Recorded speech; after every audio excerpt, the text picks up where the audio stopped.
محمد جان از اول بریم. گفته بودی درود. آره. چون با درود من کاری نداشته بود. چی شد که نشد؟ این موضوع این قسمت از برنامه وضعیت قرمز است. مهمان این قسمت وحید بهمن است. روزی نه چندان دور خواهم گفت اینجا آبادان است.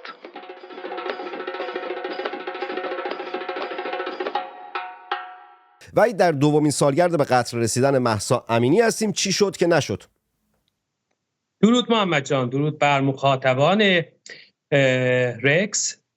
ببینین عوامل که 100% پرشماره، یعنی نمیشه تو 2-3 مورد جمع‌بندی کرد. یکی این که مردم ایران، ملت ایران به شکل کلی اکثریت حدود 10 سالیه که تکلیفشون با جمهوری اسلامی مشخص شده. گروه‌هایی از مردم، باز همیشه من اینو تاکید کردم، باز هم تاکید کنم، گروه‌هایی از مردم که تعدادشون هم قابل توجه، یعنی بخش‌های مهمی از جامعه رو تشکیل میدادن، از همون 45 سالش تکلیفشون با این ساختار روشن بود. کهن‌ترین و جدی‌ترینشون هم پادشاهی خواهان سنتی هستن که از 45 سال پیش اکثرا به دلایل مختلف مجبور به خروج از ایران شدن. تعداد قابل توجهی هم داخل ایران بودن ولی خب مجبور بودن سکوت پیشه کنن. اینها تکلیفشون از همون روز اول مشخص بوده. اما خب با توجه به فضای جنگی آسیب شناسی ما همیشه باید داشته باشیم اینکه نجات کشور در اولویت اکثریت ملت ایران بود. جمهوری اسلامی تونست با توسل به این موضوع اصطلاحاً پایه‌های خودش رو مستحکم کنه، رقبای 57 خودش رو تا حد زیاد سرکوب کنه. پس از اون هم بحث همون دوران سازندگی رفسنجانی رو داریم. حالا با وعده‌هایی بمانند ساخت و سازهای پس از جنگ تونستن مدتی مردم رو سرگرم کنن. در اواخر دهه 70 ما شاهد ظهور جریان اصطلاحاً اصلاحات بودیم. اونها هم با وعده‌های سرخرمن، با وعده‌های بی سر و ته تونستن چند سالی مردم رو اصطلاحاً به خودشون مشغول بکنن. اما آن چیزی که اون ریشه اصلی جدایی حداکثری بین ملت ایران و ساختار حاکمیت رو انداخت و اصطلاحاً عمیق‌تر که بحث 88 بود. اینها پنهان نیستن بر ما.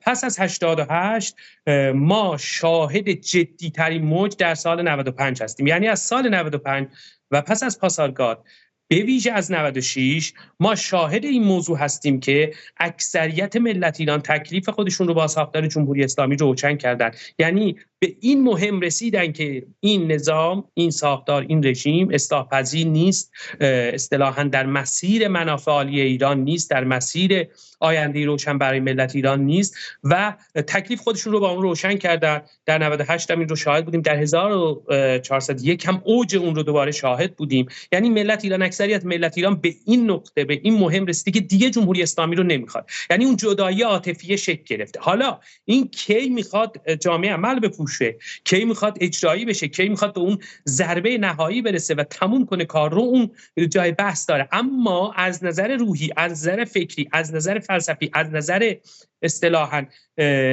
بحثی که اندیشه‌ای باشه تمومه. یعنی اکثریت ملت ایران به این مهم، به این سخن اساسی رسیدن که دیگه جمهوری اسلامی رو نمیخواد. حالا برگردیم به موضوع 1401 که بسیار بسیار خیزش مهمی بود. نکته‌ای که وجود داره اینه که اکثریت خیزش‌های 45 سال اخیر، به ویژه 10 سال اخیر ملت ایران درونزا هستن، یعنی داخل کشور زایده میشن. از بیرون کسی نمیتونه ادعا کنه که بله من خیزش را انداختم، من اون رو کنترل کردم. نه این سخن نادرسته. اصولا افرادی که بیرون هستن باید نقش پژواک رو، نقش رساندن صدای ملت رو، نقش حمایتی رو نخستین وظیفه خودشون بدونن. همون سخنی که بارهای بار وارث شاهنشاهی ایران گفتن، ما پشتیبان پژواک صدای داخل ملت ایران هستیم. طبیعتاً وظایف دیگه‌ای داریم که مهمترین وظیفه برای افرادی که بیرون هستن این هست. اما در مورد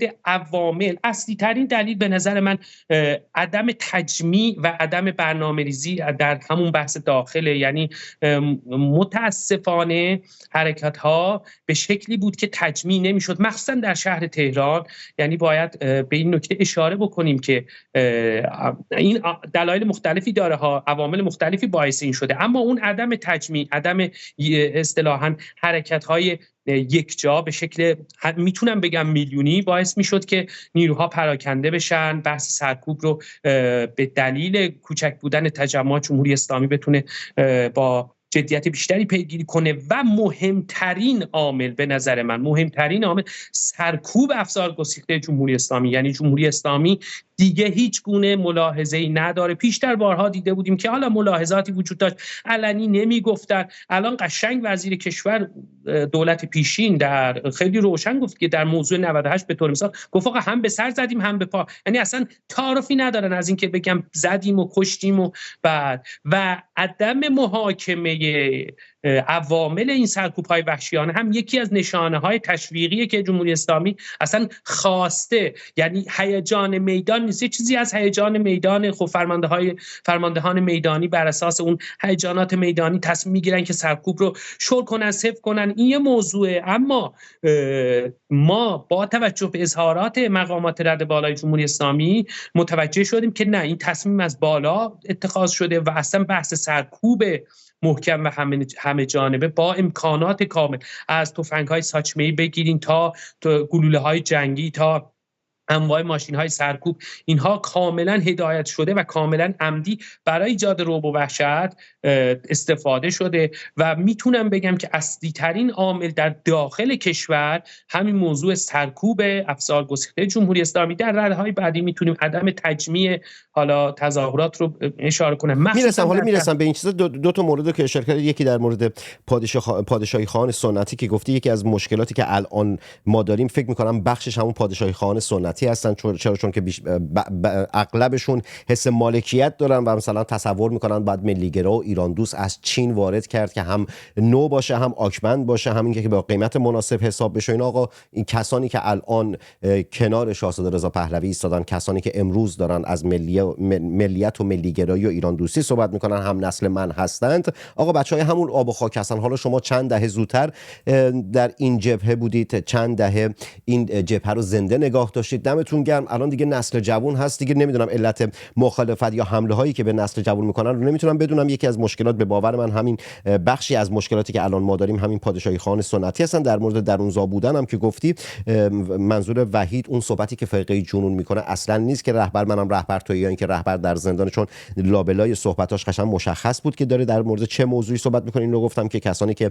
شیطنت میکنن رو میخوان که برش بزنن و بعد داخل سوشال مدیا منتشر کنن که وحید به من اینو گفته، اینا همچین صحبتی نکرد. و بیام سراغ قسمت بخش دوم مسابقه. آقا نقش فرقه جنون و 57 ها در این خیزش ملی که شکل گرفت که نذاشتن به سرانجام برسه چه بود، چه نقشی داشتن و چه پلیدی کردند؟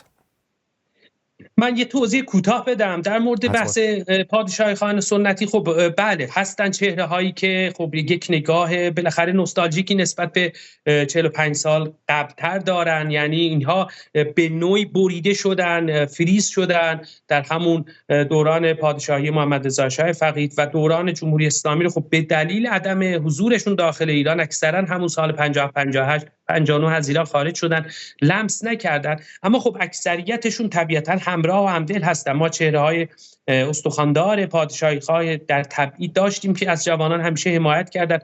در هر صورت به نظر من قطعاً باید با اینها از در مدارا و دوستی و مهربانی و مهر وارد شد. اینها هزینه داده هستند، جدایی از میهن رو 45 سال تحمل کردن، اصطلاحاً بزرگتر ما هستند. ولی خب طبیعتاً این سخن شما کاملا درسته. آخه بعید نگاه کن، یه نکته‌ای بگم، این هزینه دادن تک تک ما ایرانیان هزینه دادیم، فقط اون افرادی که 45 سال بیرونن هزینه. الان منی هم که 15 سال بیرونم هزینه دارم، اون کسی که نمیدونم داخل ایران داره زندگی میکنه هزینه داده. و در فردای براندازی آقا سازمان نمیدونم بنیاد شهیدی یا بنیاد فلانی که قرار نیست تأسیس بشه که اینا که افرادی که چون بخشی از حملاتی که به نسل جوان ملی گرایان داره میشه از سوی برخی از همین پادشاهی خان کلاسیکه که تعریفشون تعریفی متفاوت از جامعه ایران و اونگونه که با جامعه نسل زد رو اصلا نمیشناسن، اصلا ادبیات نسل زد رو نمیشناسن و این جور چیزا. حالا نمیدونم نظر تو، صحبت تو بگو و بعد نه ببین، من نوع تعامله، بالاخره نحوه تعامل من با فرقه جنون با این عزیزان متفاوته. اصولا اصلا بحث رو نباید کش داد. سخنی که خریدار داشته باشه بالاخره در بین نسل جوان خودش نشون میده. بسیار از این پادشاهی خان سنتی که نگاهی به مانند اون چیزی که شما گفتین دارن رو رفتن حاشیه و این دلیل حاشیه رفتنشون همون نگاه خودشونه، نباید دنبال دلایل دیگه‌ای بگردن. یعنی کسی که آغوش باز نداشته باشه فرزندان اینها خاک رو به خودی و غیر خودی تقسیم بکنه. از نظر میهن پرستان میگم، و والله بله مثلا فرقه جنوب برای من غیر خودی هستن، اما وقتی که میهن پرستان رو پادشاهی خواهان جوانتر رو به خودی و غیر خودی تقسیم بکنه، این اصلا ایراد وارد نیست. من همیشه گفتم، باز هم میگم، بسیاری از این پادشاهی خواهان سنتی که ایراد میگیرن در مورد جوانان، من میپرسم خب خود حاصل تربیت شما کجاست؟ یعنی فرزندان خود شما چه قدمی دارن در این راه برمی‌دارن؟ با تاکید به این نکته که اکثریت این نسلی که حالا فرماندهان ارتش بودن، درجه‌داران ارتش بودن، نگاه مثبتی دارن. همیشه من هر موقع تو لس آنجلس صحبتی داشتم مورد استقبال این عزیزان که بودم که کهنسال‌تر از ما هستن، سن بیشتری از ما دارن به هر روی، ولی توشون کاملا موافقم که هستن افرادی که اینجوری برخورد میکنن. در مورد بحث دوم، بحث رهبری اصلا موضوع دیگه‌ایه. ببینین همین نکته که قبل از اینکه وارد بحث فرقه جنوبی بشه ازت خواهش میکنم که یه مقداری اگه همونجور عقب باشه که از کادر نیایی بیرون ممنون میشم، چون که طرفدارم زیاد داری. تو این یکی دو ماهی هم که مصاحبه‌ای با هم دیگه نداشتیم خیلی های پیام میدادن چرا وحید بهمن رو نمیاره، نکنه باش مشکل کنه. آقا با وحید بهمن هیچ مشکلی ندارم، مسافرت تایمامون طوریه که نمیتونیم همدیگر رو پیدا بکنیم. الان واسهتون پیدا کردم. وحید یکم همونجا عقب از کادر نیای بیرون، بعد فنات میافتن به جون من که چرا وحید از کادر بیرون بود. آقا مقصر من نیستم، خودش با هیجان صحبت میکنه، از کادر میزنه بیرون. میفرمایید. در مورد بحث رهبری هم اصولا مشکل اساسی همین 45 سال ما همین موضوع بحث درونزا بودن. بحثی که آیا مثلا به مانند مثلا یک دو سه مورد اخیر ونزوئلا آیا از بیرون این جرقه میخوره هدایت میشه؟ نه اینجوری نیست. جنبش های مخصوصا 10 سال اخیر، آخه بحث 88 یه رنگ و بوی دیگه ای داره، این رو نباید در چارچوب براندازی به نظر من مورد بررسی قرار داد. به هر روی مخصوصا از 96 این 8 سال این 7 سال اخیر جنبش ها درونزا هستن، یعنی داخل متولد شدن، داخل رشد کردن. این که در ادامه همین مشکلیه که ما به عنوان آسیب شناسی باید بهش بپردازیم. آیا در ادامه این امکان وجود داشته که از بیرون مورد هدایت قرار بگیره، مورد مشورت قرار بگیره؟ اینها مسائلی هستن که باید بهش بپردازیم. پس سخن من در مورد درونزا بودن هیچ ربطی به موضوع رهبری نداره. اصلا رهبری یه موضوع دیگه است. همچنان قائل به رهبری انفرادی از نظر تک هسته بودن. یعنی من معتقدم که رهبری جنبش‌های ایران باید تک هسته باشه، فردی اونجا مشخص باشه یا جریانی مشخص اون بالا باشه. اون میتونه مشاورانی داشته باشه، یعنی افرادی داشته باشه که ازش مشورت بگیره. مدام تلاش میکنم که واژه انگلیسی به کار نبرم، چون خیلی بدم میاد از این موضوع که وسط فارسی حرف زدن آدم میاد واژه انگلیسی به کار ببره. به هر روی این تک هسته بودن خیلی معتقدم که مهمه. رهبر منم رهبر توی پرت و پلایی بیش نیست. این بسیار بسیار آسیب ساز. نه من رهبرم، نه شما رهبری خانم، نه ایکس رهبر، نه وای رهبر. رهبر مشخصاتی داره، مختصاتی داره، گذشته‌ای داره، خانواده‌ای داره، جایگاهی داره، محبوبیتی داره، مشروعیتی داره، شناختی داره، وثوقی داره در نزد ملت ایران. اینها عواملی هستن که اتفاقا معتقدم تک هسته بودن رهبری، موضوع رهبری باید به شکل جدی در آینده مورد توجه ما قرار بگیره. در مورد سوالی که ازت پرسیدم که نقش فرقه جنون در این به سرانجام نرسیدن انقلاب ملی، هرچند که انقلاب‌ها یک شبه رقم نمیخورن، چی بود و چه رفتارهایی کری داشتن، چه خیانت‌هایی کردن به انقلاب ملی ایرانیان؟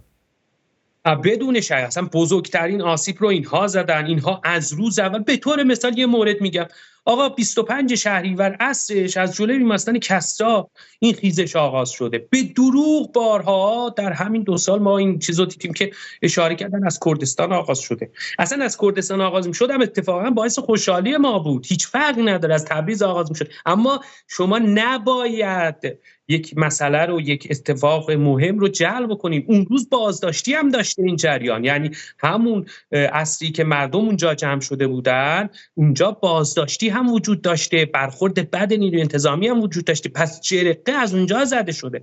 موارد بسیاره. اینها اومدن این خیزش رو قومی و قبیله‌ای کردن، در حالی که این خیزش ملی ملت ایران از سیستان تا آذربایجان، از خراسان تا خوزستان واقعا اینجوری بود. اینها اومدن این رو حمام کردن، حمام فرض کردن، زنانه مردانه. این پرت و پلاها چیه؟ شهروند ایرانی برای حقوقش بیرون اومده بود. اصولا ببینید محمد گرامی، جنس خیزش های 10 سال اخیر ایران دیگه صنفی نیست. واقعا میشه واژه ملی رو براش به کار برد. دیگه طبقاتی نیست، صنفی نیست. چون در دوران محمد رضا شاه فقید آریامر اکثر این اعتراضات صنفی بودن. یک گروهی چپ‌ها باشه، توده‌ها باشه، یه جریاناتی را مینداختن.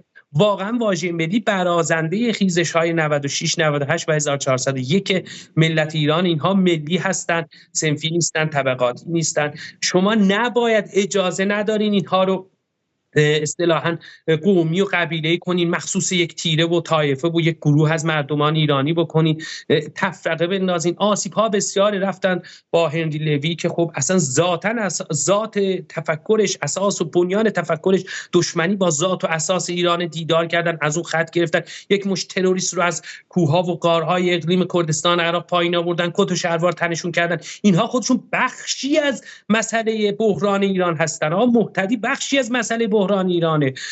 دموکرات ها، حزب دموکرات کردستان، اینها بخشی از مسئله بحران ایران هستن. کموله بخشی از بحران ایرانه. اینها تروریستن، اینها شبه نظامی دارن، پادگان دارن. کدوم حزب سیاسی شبه نظامی داره، پادگان داره، کار تروریستی انجام داده، حمله کرده به شهرها، بعد نمیدونم مرزبان کشته؟ اینها تروریست هستن. شما اینا رو آوردین، کت و شلوار تنشون کردین، شپش دودایی کردین، یه دوشی گرفتن و بعد اینها رو بخشی از، به عنوان بخشی از راه حل جا زدین. اینها راه حل نیستن، اینها بخشی از مشکل جمهوری کشور هستن در کنار جمهوری اسلامی. یعنی جمهوری اسلامی به عنوان یکی از فرزند قدرتمند 57، اینها اگر باهاش به مشکل نمیخوردن همشون سر سفره بودن بدون استثنا. از مجاهدین بگیرین، بعد خود ملی مذهبی ها بگیرین، چپ ها رو بگیرین، اینها تا سال 60-61 بسته به گروهش داره، سر سفره بودن. یعنی در اون شورش 57 هر کدوم به ترتیب سهمی دارن، میتونیم با درصد بگیم این درصد فلان گروه، این درصد فلان گروه، که به اختلاف خوردن بعداً و جمهوری اسلامی تونست اینها رو سرکوب کنه. و مثلا فرقه رجوی تا سال 60-61 اونجا بود. اگه به اختلاف نمیخوردن الان های مریم رجوی به عنوان بنیانگذار مثلا جمهوری اسلامی تو خیابون‌های ایران شما میتونستین ببینید، یا توده‌ای ها یا نمیدونم گروه‌های تندرو چپ دیگه. کوتاه سخن، خیانتی که اینها کردن بسیار بسیار زیاده. در بحث منشور، در اون منشور کذایی، در بحث ائتلاف جورج تاون، ما شاهد این بودیم که اینها تا تونستن ضربه زدن به نفع گفتمان آنارشی، به نفع گفتمان هرج و مرجگرا، به نفع گفتمانی که جلوی تمرکز رو میگرفت. مثلا یه نمونه دیگه اینترنشنال با ایجاد یک موضوع جعلی به نام محلات تهران، بعدم تعمیم داد محلات مشهد و نمیدونم تبریز. و ما میدونیم که رمضانپور سردبیر اینترنشنال خودش اصلا این رو ساخته. آگاهی داریم. الان یکی از خبرنگاران اینترنشنال، من نوشتم این رو ولی فکر نمی‌کنم جایی گفته باشم، شاید اولین بار تو مصاحبه میگم، شاید هم قبلا گفتم، یکی از خبرنگاران اینترنشنال مراجعه میکنه، رمضانپور مراجعه میکنه، میگه که از زبان محلات تهران این بیانیه رو بزنید. بعد اون خبرنگار میگه که آخه هنوز که تو تلگرامشون چیزی گفته نشده، منتشر نشده. منظور ما متهم میشیم که داریم از خودمون چیز درست میکنیم. به هر حال رمضانپور میده تو اتاقش و مثلا میگه 5 دقیقه 10 دقیقه بعد میاد کاغذ رو میده، میگه با من تماس گرفتن گفتن متن اینه. یعنی ما آگاهی داریم که این کار خود رمضانپور و تیمش بوده. این محلات که عین چهارشنبه سوری هر محله برای خودش یه دکانی راه بندازه، یعنی جلوی تجمیع انرژی و جلوی یک صدایی رو مخصوصا در شهر تهران اینا گرفتن. هر محله برای خودش مگه چهارشنبه سوری یا آتشی روشن کنه اونجا دور خودش به چرخه و تموشه بره. در مورد بحث محلات، یعنی جوانان محلات تهران، خب جبهه 7 آبان هم که اومد نمیدونم بیانیه داد که نمیدونم ما با اینها هم صدا هستیم، بیعت کردیم. بعد نمیدونم اونا اومدن گفتن اینا صفای ما رو دزدن. بعد به سعید بشیرتاش گفتم که آقا بیاد پاسخگو باش که بعد دشمن خونی ما شد و ما نمیدونم آدم بده شدیم و در حالی که 11-12 سال رفاقت داشتیم. بعدم که سال گذشته فکر کنم 5-6 ماه پیش بود اصلا مشخص شد جوانان محلات اصلا وجود خارجی نداشته، در ایران از پاریس داشته. نمیدونم والا من این موضوع جوانان محلات با توجه به اینکه جوانان خیلی زیادی هم، یعنی افراد خیلی زیادی بر اساس بیانیه هایی که جوانان محلات داد بازداشت شدن. برخی میگن اصلا بچهای اکباتان بر اساس نمیدونم اون گراهایی که صفای جوانان محلات داده این مشکلات واسهشون به وجود اومده. یه موضوع خیلی پیچیده‌ای شده که هیچ کس هم پاسخگو نیست. امیدوارم واقعا حداقل جبهه 7 آبان و سعید بشیرتاش به جای اینکه بگه برگردن بگن محمد تنگستانی وقتی که اینجوری میگه ضد تبلیغ واسه ماست، آقا ضد تبلیغ نیست. من دارم تحقیرتون میکنم، دارم بهتون میگم آقا بیاید پاسخگو باشید. تبلیغ کجا بود مشتی؟ تو اومدی جوانان مردم رو به دست ضحاک دادی، به دست یک حکومت تروریست و دیکتاتور دادی با ندونم کاری های خودتون، بعد پاسخگو هم نیستید، میگید ضد تبلیغ. به هر حال این بحث جوانان محلات بحث خیلی مهمیه که امیدوارم، حالا رمضانپور رو من نشنیده بودم، اولین باری بود که شما مطرح کردید، امیدوارم که بیان به هر حال جبهه هفت آبان با منم نمیخوای مصاحبه کنی، آقا شما که بلدید بیانیه بدید و مشخص کنید که ملت بدونن کی بوده پشت این قضیه. اسم بدید، بگید که آقا با کی رفتید بیعت کردید. اون بیانیه هایی که منتشر می‌کردید، نمیدونم بعد ایران اینترنشنال پروموتتون می‌کرد، اون بیانیه رو کی مینوشته، کی وسط بوده، کی زد و بند بین شما و ایران اینترنشنال، این چیزا باید مشخص بشه. بیایم سراغ بخش دیگر سوالات هم که در این مصاحبه. آقا سهم جمهوری اسلامی چی بود؟ جمهوری اسلامی چه پیروزی در این قضیه داشت؟ به هر حال انقلاب ما به سرانجام نرسید، نمیدونم جوانان کشورمون رو اعدام کرد، تیر مستقیم زد، کور کرد، زندان کرد، بازداشت کرد. این به سرانجام نرسیدن انقلاب در 1401 یک پیروزی برای سیستم امنیتی و اطلاعاتی و نظامی جمهوری اسلامی هم محسوب میشه. چه پیروزی هایی در این قضیه جمهوری اسلامی داشت؟ ببینید دو تا وجه وجود داره. یه شکل کوتاه مدت که اصلا حیات و ممات و زندگی جمهوری اسلامی به این شکله، یعنی فردا رو ببینیم، 2 روز دیگر رو ببینیم، بله اینجوری نگاه کنیم، بله این تونستن سرکوب کنن، بکشن، داغ و درفش نشون بدن، گلوله نشون بدن، جوون مردم رو کور کنن، دستشو از دست بده. این رو میتونیم حالا یه چیز گذرایی برای جمهوری اسلامی تو کارنامه‌اش مخصوصا دستگاه‌های اطلاعاتی امنیتیش بنویسیم. اما تو دراز مدت این مطمئناً رفتن توی منجلابه، یعنی گروه‌های بیشتری، طیف‌های بیشتری از مردم متوجه این موضوع شدن. چون ببینیم فضای داخلی بسیار فضای بسته‌ایه، مخصوصا وقتایی که اینترنت رو فیلتر میکنن، کنترل میکنن، کامل میبندن، مردم از وقایع دیرتر باخبر میشن. در مورد خیزش‌ها دارم صحبت میکنم، باعث میشه که خب اون روشنگری ها به موقع به دست مردم نرسه، فضا رو به موقع نتونن رصد بکنن. اما اتفاقا یک شکست بزرگ در شکل کلی حکمرانی دارم میگم.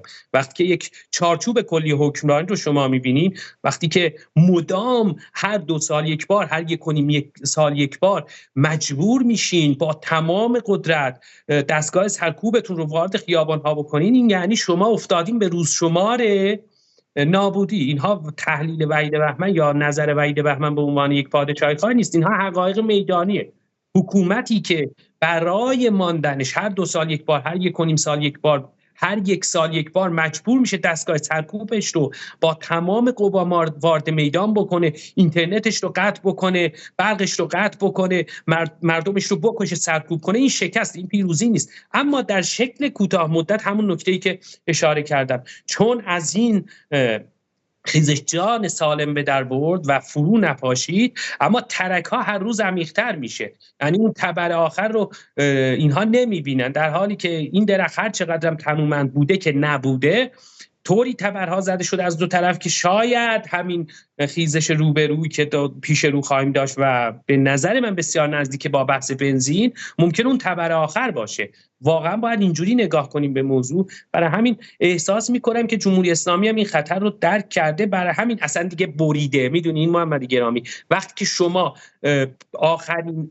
حربتون، آخرین موضوع امنیتیتون باید سرکوب مستقیم باشه، جمهوری اسلامی الان نزدیکه 10 سال این رو به عنوان اولین گزینش آورده جلو. یعنی دیگه اصلا فرصت اظهار نظر، فرصت تظاهرات گسترده نمیده. با توجه به تجربه 88، با توجه به تجربه هایی که از روسیه داشته، از کوبا داشته، از جاهای دیگه داشته، دیگه اصطلاحا میدونه که به نخی بنده هر آن ممکنه بره. برای همین اولین گزینه روی میزش در هر اعتراضی سرکوب سخت و پولادین و محکمه. اما این هم تا جای جواب میده. وقتی که جمعیت میلیونی در خیابان حاضر باشه، شما نمیتونید با هلیکوپتر بیاین مثلا مردم رو به رگبار ببندین، نمیشه. برای همین جمع بندی سخن، این به نظر من در شکل کلی و دراز مدت حکمرانی یک شکسته برای جمهوری اسلامی. شاید بله تونسته خاموش بکنه مدت این آتش رو، اما خاکستر اونجاست. بله این سوالم از این جهت پرسیدم که ما به هر حال ما باید آسیب شناسی بکنیم و تا زمانی که آسیب شناسی نکنیم نمیتونیم قدرت بیشتری داشته باشیم. یه نکته هم بگم قبل از که سال بعدیمو بپرسم، این فضا و این امکان و این فرصت برای سعید بشیرتاج، جبهه 7 آبان و تلویزیون ایران اینترنشنال هست که اگر دوست داشتن بیان در مجله تصویر سینمایی سیاهی که نمایندگانی بفرستن که از خودشون دفاع کنن، حرفی بزنن، یا اینکه اسناد و مدارکی که اگر دوست داشته باشن ارائه بدن دال بر مخالفت یا رد صحبت‌های من یا وحید بهمن. این واسهشون هست. اینم از این جهت گفتم که اگه فردا خواستید برید شکایت بکنید، آقا من بهتون گفتم این فرصت واسهتون هست که بیایید. میخواید برید شکایت کنید رو موارد دیگر میتونید برید شکایت بکنید. اون صحبتی هم که در مورد شپش زدایی مهتدی گفتی جمله خیلی باحالی بود، خیلی حال کردم، مثلا قشنگ دلنشین بود و زیبا بود و اصطلاح خیلی درستی به کار بردی. بیام بخش سوم مصاحبه. آقا چه نقدهایی در مورد فرقه جنوب صحبت کردیم، در مورد جنایت‌ها و خیانت‌های فرقه جنوب صحبت کردیم، در مورد کارهای جمهوری اسلامی و اون راهکارهایی که موقتاً موفق شده که این انقلاب به ثمر نرسه صحبت کردیم. الان چه نقدی به خود ملی‌گرایان و ایران دوستان و سابانه پادشاهی داری؟ به هر حال ما هم خالی از نقد نیستیم، خالی از عیب نیستیم دیگه. سری انتقادات وجود داره، یک سری باگ‌ها رو داریم که باید در موردش صحبت بشه. چه نقدهایی به خود ملی‌گرایان و سامانه پادشاهی داری؟ بدون شک اولین و مهمترینش اصطلاحاً عدم برنامه‌ریزی دراز مدت. یعنی ما مهمترین مسئله‌ای که داریم به دلیل اینکه یک موج ملی‌گرایی خیلی گسترده‌ای و روزافزونی از 8-9 سال پیش شکل گرفته و این هم بخش مهمیش به اون حافظه تاریخی برمیگرده. بخش مهم دیگری نمیتونم اینا رو درصد بندی کنم، واقعا کار جدی میخواد برای درصد بندی، اما میتونم به عنوان سرفصل اینها رو نام ببرم. بخش مهمی به موضوع حافظه تاریخی در مورد دوران پهلوی برمیگرده. بخش مهم دیگری به این برمیگرده که اصولا ملت دارن آگاه میشن که آقا کسی که خیلی ساده است وطنش و ملتش و تاریخش رو دوست نداشته باشه چطور میتونه به عنوان حکمران بر این کشور حکمرانی کنه و منبع خیر و سعادت و خوشبختی بشه. فرمول ساده است، خیلی ساده است، همه جای دنیا هم همین جوریه. شما اول باید وطنت رو دوست داشته باشی. چطور خانواده‌ت رو دوست داری؟ همونطور هم باید وطنت رو دوست داشته باشی تا بتونی منشأ اثر و خیر و خوشبختی بشی برای مردمانت. این فلسفه، این نگاه خیلی داره رشد میکنه. بخش دیگری به عملکرد مشخص و روشن شاهزاده رضا پهلوی برمیگرده به عنوان تنها کسی که میتونه نمایندگی داشته باشه جریان ملی رو، جریان میهم پرست رو. بالاخره کارنامه روشن خانواده روشن، پدر، مادر، پدر بزرگ و کارنامه خودتون. این موج کوتاه سخن بخش دیگری حالا برمیگرده به خود عملکرد جریان ملی، نیروهایی که هستن، صداقتی که دارن، زحمتی که میکشن، تلاشی که برای روشنگری میکنن. این موج بالاخره شکل گرفته و در این 7 سال 8 سال به شکل روزافزونی ما شاهد گسترش اون هستیم. نه اینکه اصلا این موج اصلا چیز نکرده. اصطلاحاً یک کتاز میدان الان این موجه، یعنی یک کتاز عرصه سیاسی ایران در بحث اپوزیسیون جریان میهم پرست، جریان ملی‌گراست که اقبال بسیار بسیار زیادی به اون در داخل کشور وجود داره. این یک ذره باعث شده که ما فکر کنیم که بله این موج میتونه ابدی باشه، میتونه دائمی باشه. خیر اینجوری نیست. ما باید تلاش بکنیم. مهمترین نقد من به نظر من بحث برنامه‌ریزیه. یعنی ما برنامه‌ریزی روشنی نداریم. این هم اصلا چیزی نیست که خیلی اصطلاحاً بشه روش نفرات رو مقصر دونست. محمد گرامی یک چیزی که خب مثلا ما تنگستانی کجای اروپا، وحید بهمن کجای آمریکا، خب آقا همین بحث فقط یه صحبت 6-7 ساعت اختلاف ساعته. آی تنگستانی روزگار چطور میگذره؟ کار خودمو دارم. فلانی روزگار تو چطور میگذره؟ کار خودمو دارم. میدونید چی میگم؟ یعنی اینکه هر کسی گرفتاریای روزمره خودشو داره، زندگی خودشو داره، کار خودشو داره، اما بالاخره باید از جان گذشتگی کرد، فداکاری کرد در راه ایران.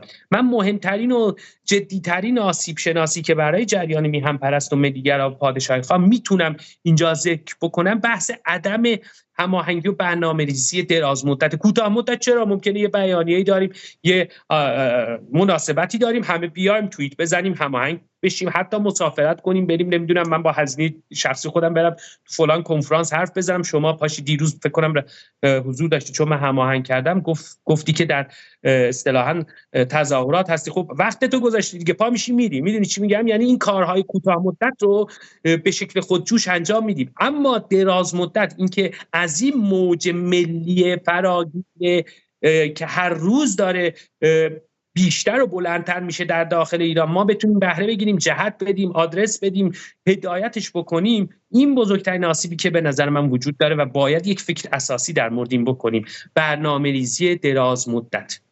زنده باد. به این دلیل که پیدا کردن وحید بهمن خیلی سخته، چون حدوداً 7 ساعت اختلاف زمانی من و وحید هست و ساعت‌هایی که وحید آزاده من قاعدتاً خوابم و یا بالعکس، و پیدا کردنش واقعاً سخته، واقعاً دشواره. سر کار میره، مسافرت هست، اینور اونور، بعدم جای مختلف برای سخنرانی اینا میره. سال آخری که ازت دارم رو یکم جدا از این مباحث و اینها ازت میپرسم، چون میدونم اگر بگم که آقا در موضوع بعدی که مثلا با وحید بخوام صحبت کنم در مورد این موضوع، میره واسه یک ماه و نیم دیگه که دیگه عملا سوخته و رفته. آقا نامه فائز هاشمی رفسنجانی که از زندان داد، نظر در مورد نامه فائز هاشمی چی بود؟ من خیلی گذرا خوندم. اینها اختلافات طبیعیه. این جنگ قدرت در بین همون اصطلاحاً چهره‌های اصلاح طلب که هنوز معتقدن به موضوع. البته فائز هاشمی ادعا میکنه که گذر کرده، اما خب اون نحوه تعاملش، افرادی که باهاش حشر و نشر داره، بلند میشه میشینه، نامه داخل خود نامه از اصلاحات اسم برده بود که تنها راه اصلاحاته، یعنی به خود اصلاحات اشاره کرده بود، جدا از توهین‌هایی که شکل کلی رو میگم. پیشتر فائز هاشمی بارها مخصوصا تو این چند سال که آقا اصلاح پذیر نیست و جمهوری اسلامی از این حرفا صحبت کرده بود. اینها ببینین طبیعت جریان اصلاح طلب در ایران اینه، نفرات منسوب هم اینجوری هستن، ذات اینها، نفس وجودی اینها فقط حضور در جریان قدرت. اینها شیادانی بیش نیستن. اینو صریح و روشن دارم میگم، چون اینها مثلا تو اوج قدرتشون حرفشون بازگشت به دوران طلایی امام بود. موسوی گفته، خاتمی گفته. کدوم دوران طلایی؟ دهه 60 که دوران سیاه کشور بود، شما آدم کشتین. یعنی بزرگان اینها، مثلا چهره‌های فکری اینها، حجاریان، آقا این بنیانگذار وزارت اطلاعات جمهوری اسلامیه، نمیدونم موسوی خوئینی ها، اینها چهره‌های امنیتی ان، قاتلن، اینها دستشون به خون آلوده است. موسوی اردبیلی تا خود صبح میتونم بشمارم. خاتمی همون آدمیه که تو وزارت ارشادش در دهه 60 تهیه کننده شلاق زده شده تو اتاق وزارت ارشاد. اینو خیلی از بیننده‌ها شاید ندونن. تو اتاق وزارت ارشاد بدون حکم قضایی، بدون دادگاه، تهیه کننده رو به دلیل داشتن ویدیوی فیلم خارجی آوردن، یک هفته نگرش داشتن، شلاق زدن. این خدای سانسور، کلی بازیگر و کلی هنرمند رو این آدم خانه نشین کرده با عبای شکلاتیش ملت. یه صیغه خونه، این کارش صیغه خوندنه. یعنی نه در دوران ریاست جمهوریش، نه در دوران اصطلاحاً پس از اون، نه منبع خیری بوده، منبع اثری بوده، منشأ اثری بوده، هیچی. اینها اصطلاحاً منبع و منشأ پلیدی و سیاهی هستند. جنگشون هم در داخل جمهوری اسلامی فقط جنگ حضور در عرصه‌های قدرت. نکته جالبش واسه من این بود که ایران اینترنشنالی که به گربه آرمیتا عباسی اهمیت میده، خبر فوری میزنه که خبر فوری آرمیتا عباسی بعد از 3 ماه گربهشو بغل کرد، هیچ واکنشی نسبت به نامه فائز هاشمی نداشت. من تصور میکنم حالا اصلا باید نداشته باشه. رمضانپور سردبیرش، آقا اینا چیزن دیگه، اینا آخه ما چرا فکر میکنیم اینا عوض شدن؟ رمضانپور همون آدمه، همون تفکرات رو داره. ما چرا فکر میکنیم یا حسین رسام برن آقا بیام بشینیم حرف بزنیم، یا اون یکی کیه سردبیر خبرشون یادم رفته، یه پسری هست، حالا مهم نیست. بعد اینها اصلا چرا ما فکر میکنیم اینا عوض شدن؟ چرا فکر میکنیم یه جور دیگه فکر میکنن؟ اینها همون تفکرات رو دارن. این نامه هم این جنگ داخلیشونه بین حالا نرگس محمدی و اینها، سر این که رئیس کیه، سر این که خب گفتمان رو کی جلو ببره، دعواهای داخلیشون خیلی مهم نیستن. اینا رو ملت واقعا ازشون گذر کردن. یعنی حکم اراده ملت ایران در این راستاست که فرقه جنون، اصلاح طلبها، اینا دیگه اصلا دیگه در جریان نباشن. من کاری نکردم. من اصلا تا حالا در مورد فائز هاشمی 2-3 بار مطلب نوشتم، یا اصلا در کلیت این موضوع. این مردمم، ببینید مردم تصمیم میگیرن که کی هست بشه، کی بمونه. این هوشیاری واقعا ارزشمنده و به نظر من جنگ داخلی بین حالا جریانی که این مدیریت میکنه با جریانی که نرگس محمدی و داره دستش مدیریت میکنه. موافقم. 2 تا برنامه در این مورد ساختم که کامل یعنی به همین موضوعات پرداختم. 1 دقیقه صحبت پایانی. سخنی ندارم. خیلی سپاسگزارم که دعوت کردیم و امیدوارم که دوباره بتونم بیام تو برنامه خوب تو با مخاطبان شما حرف بزنم.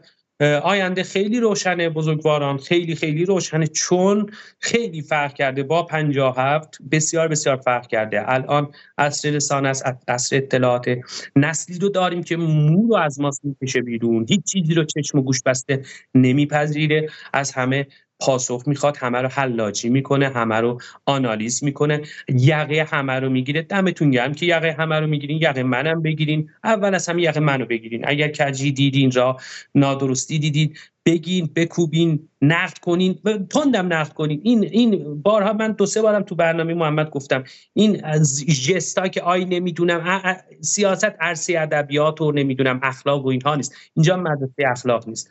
اگر 2 تا گزینه وجود داره، یکی خدای نکرده تهدید به قتل زبانی، یکی هم حالا تهمتی که نشه تو دادگاه ثابت کرد، مثلا اختلاس و دزدی و اینا، به غیر اون آزاد هستین تندترین نقدها رو در مورد همه چهره‌ها انجام بدین و این راه پیروزی. ما باید خیلی شفاف باشیم. این عدم شفافیت این بلا رو به جان ما آورده، برای کشور ما باعث شده که به این روز بیفته. تعارف و عدم شفافیت خیلی چیز مهمیه، خیلی چیز مهمیه. هر چقدر شفافتر باشیم دقیقاً و به درستی میتونیم راه رو تشخیص بدیم و به پیروزی نزدیکتر بشیم.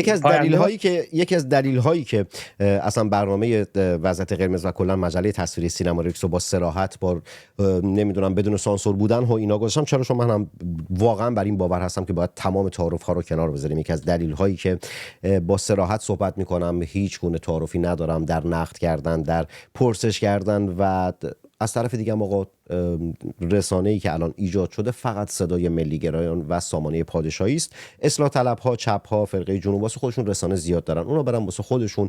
من تلاش میکنم که در برنامه سازیم طوری برنامه بسازم که به کسانی که ملیگرا هستند آگاهی بیشتر بدم، کسانی که میخوان نسبت به تفکرات ملی و ملیگرایان اطلاعات بیشتری داشته باشن، بدونن آقا یه مرجعی هست میتونن بیان که آقا تمام صحبت‌ها، اصلا متنفرم از این که نمیدونم یک شخصی که ملیگرا هست و رسانه‌های فارسی میان روبروی شخصی که نمیدونم فرقه جنون هست میذارن، بعد میگن آخه 20 دقیقه با هم دیگه مناظره بکنن. آقا 20 دقیقه چه چیزی میخوام بگم؟ بجز اینکه شما میخواید برنامه‌تون رو پر بکنید و پولتون رو از عربستان بگیرید. من از این کارا خوشم نمیاد. صحبتی دیگه نداری وحید؟ نه محمد جان، سپاس از دعوت. قربونت. وظیفه‌مه که دعوت کنم آقا لایک کنید، کامنت بذارید، در سوشال مدیا خودتون به اشتراک بگذارید. اونایی که خارج از ایران هستن این پایین سوپر چت و تانکس رو میتونن بزنن و از مجله تصویری سینما رکس میتونن حمایت مالی بکنن. کسانی که از طریق پیپال بخوان کمک بکنن در اینستاگرام و توییتر میتونن دایرکت بدن تا مشخصات پیپال رو بهشون بدم. و اما حرف اول و آخر رو ملت، همونطور که وحید بهمن گفت، شما میزنید.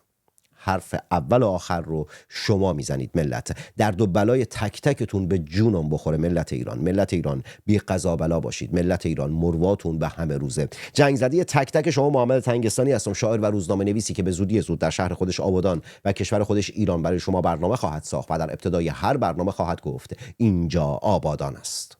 علامتی که همتون میشنوید اعلام خطر یا وضعیت قرمز است و معنی و مفهوم آن این است که حمله هوایی انجام خواهد شد. محل کار خود را ترک و به پناهگاه بروید.